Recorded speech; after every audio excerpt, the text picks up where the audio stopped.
Okay, so I got this 5-gallon tub, kind of propping that up here.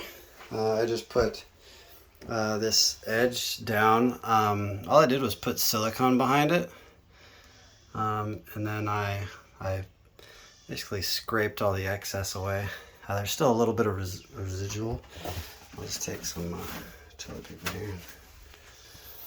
The kind that the stuff that's on the outer edge doesn't serve any purpose, so I'm just gonna wipe that off. There,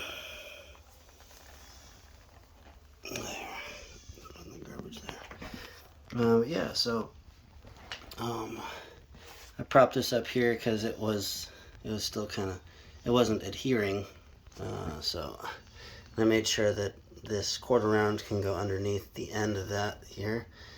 So